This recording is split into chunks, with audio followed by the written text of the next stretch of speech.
Bonjour Yasmine. Bonjour Mario. Ben, coup de tonnerre hier, à la fois à Québec et à Ottawa. Bonne nouvelle à Ottawa, dira-t-on, moins bonne à Québec, là. Michael Sebia qui quitte Hydro-Québec pour devenir le greffier du conseil privé, c'est finalement un poste qui fait en sorte que c'est le deuxième homme le plus puissant de l'appareil fédéral, le plus haut fonctionnaire de l'État, le patron de tous les autres hauts fonctionnaires, et il relève directement évidemment du premier ministre. Ça fait en sorte qu'il quitte Hydro-Québec 2 ans et demi avant la fin de son mandat.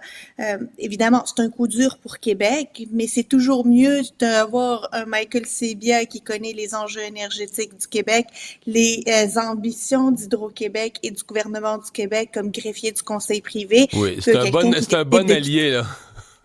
C'est quand même un bon allié à avoir au Ouais, conseil privé mais... plutôt que il va ailleurs. Mais ce qui tu- est on- ouais. intéressant, c'est Ouais, séparons l'analyse, parce qu'il y a comme... ouais, Faut analyser le trou que ça fait à Hydro-Québec, puis après ça, on analysera... je veux dire, ce que ça donne. pourquoi Mark Carney est allé chercher cette personne-là, là? Mais pour Hydro, là, puis pour François Legault, ça désorganise, là. C'est sûr que ça désorganise parce que depuis 2015, on est rendu à la troisième personne à la tête d'Hydro-Québec. Il y a eu Éric Martel. En avril 2015 est arrivée Sophie Brochu. Elle a quitté après 2 ans et quelques pour maintenant avoir Michael Sebia. Maintenant que ça, Hydro-Québec, il faut dire qu'il a livré le plan d'action, il a livré la vision, il a livré les premiers pas de cette réconciliation avec les Premières Nations ô combien nécessaire pour les ambitions énergétiques d'Hydro-Québec. Il y a eu aussi Churchill Falls.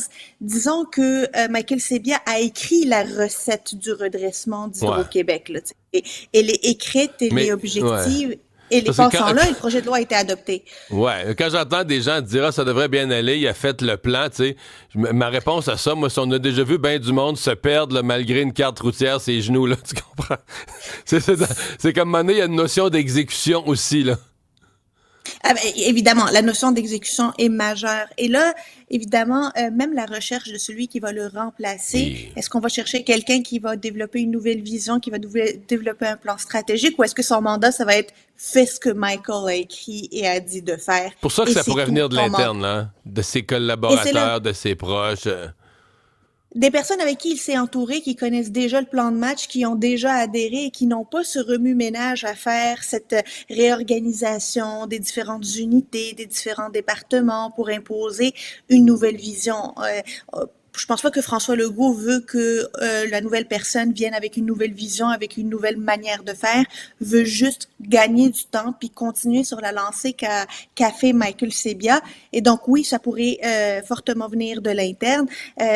Hydro-Québec, évidemment, cette année aussi, il y a eu une décote, donc qui a été difficile pour les finances d'Hydro-Québec. Mais disons qu'on a eu plus l'heure juste avec Michael Sebia qu'on l'a eu avec Sophie Brochu, Ouais. notamment quant à ces supposés surplus énergétiques qu'on nous disait qu'on avait.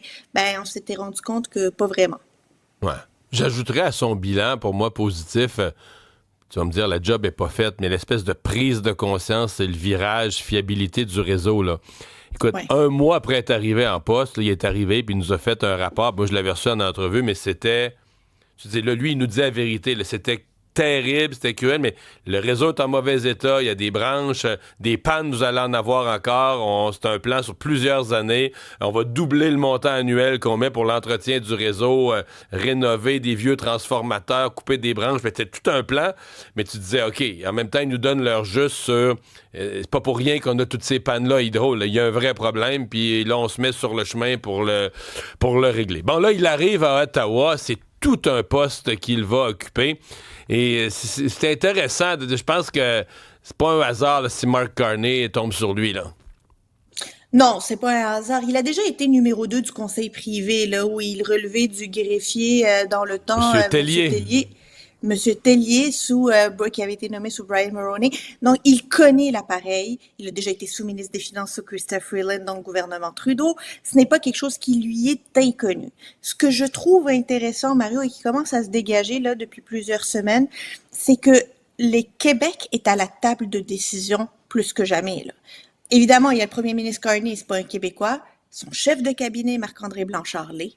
Son greffier du conseil privé, vient de la Caisse de dépôt et d'Hydro-Québec et vient du Québec et québécois. Son ministre des Finances est québécois, sa ministre de l'Industrie est québécoise. Je ne sais pas de mémoire d'homme si on a déjà eu une conjoncture comme celle-ci où le Québec et les Québécois occupaient des fonctions aussi stratégiques et aussi proches du pouvoir et de la prise de décision. Là.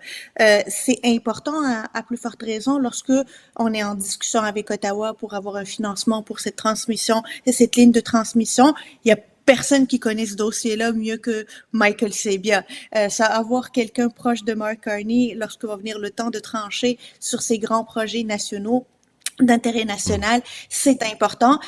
C'est aussi un réformateur, là, tu sais, c'est quelqu'un qui a déjà mené, lorsqu'il était évidemment au conseil privé, cette transformation de la fonction publique, où on essayait d'imaginer la fonction publique des années 2000, là, puis qu'on l'a redressée, et on l'a redressée assez rapidement.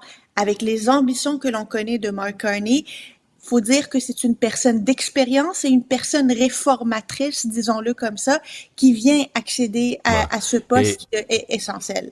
Et c'est un bourreau de travail. Là. C'est-à-dire que M. Carney nous apparaît là, déjà dans ses débuts comme quelqu'un d'assez exigeant, qui veut des résultats, qui veut pas revenir à tous les mois, puis bon, il n'y a rien de fait, puis on sait pas où c'est rendu, puis on sait pas trop ce qui se passe. Puis je pense qu'il va être servi. Tu sais, moi, je sais pas si tu as déjà entendu ma théorie que dans les administrations publiques, puis les gouvernements, puis les ministres, il y a les chevaux de parade, puis les chevaux de traite. Tu comprends? Les chevaux de parade, là, Ben oui. sans prend, là, sont beaux, sont en avant, ils serrent des mains, ils font des sourire, puis tu sais, ça met une belle atmosphère. Mais à un moment donné, il faut que quelqu'un, si tu veux qu'il s'accomplisse des choses, il faut que quelqu'un fasse l'ouvrage. Là. Puis ça, c'est ce que j'appelle des chevaux de trait, là, que des fois, tu sais, regardes, ils font pas de spectacle, ils font pas de déclaration, ils ont pas toujours le sourire aux lèvres, mais tu sais, les dossiers se règlent, l'ouvrage se fait, les projets de loi s'écrivent.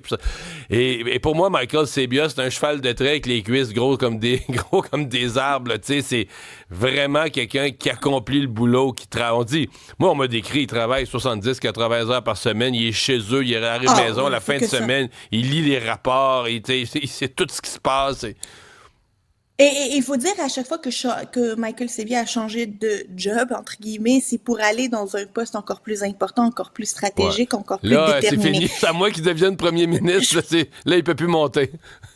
Ben, à plus de 70 ans, je pense 72 ans, là, 72 ans bientôt, serait, ouais. finalement, ça 72 ans, c'est un beau couronnement d'une carrière assez exceptionnelle. Je dois aussi noter que la Caisse de dépôt et de placement est devenue une pépinière à talent que Mark Carney allait chercher. On se rappelle, Michael Sabia, évidemment, en était le président. Marc-André Blanchard, son chef de cabinet, était premier vice-président. Donc, non seulement une connaissance des enjeux qui viennent de la Caisse de dépôt, Hydro-Québec, on sait aussi que le ministre des Ressources naturelles provient aussi de la Société d'État ontarienne. Donc, il y a vraiment des bonnes personnes aux bons endroits. Évidemment, ça se fait aux dépens d'Hydro-Québec, mais je pense que avoir un facilitateur de la trempe de Michael Sabia au sein de l'appareil fédéral, François Legault va pas cracher dessus. Et demain, tu vas nous parler de troisième lien, parce qu'on attend dans quelques heures, 9h30, le dévoilement des choix de la ministre Geneviève Guilbeault. Un corridor, on nous dit que c'est le corridor 2, et ce serait un pont, parce qu'un monotube plus un bitube, ça finit par un pont. Tout le monde connaît ça, Mario, et j'ai hâte d'écouter Geneviève Guilbeault qui va nous voiler maintenant la nouvelle maquette. On est bon là-dedans.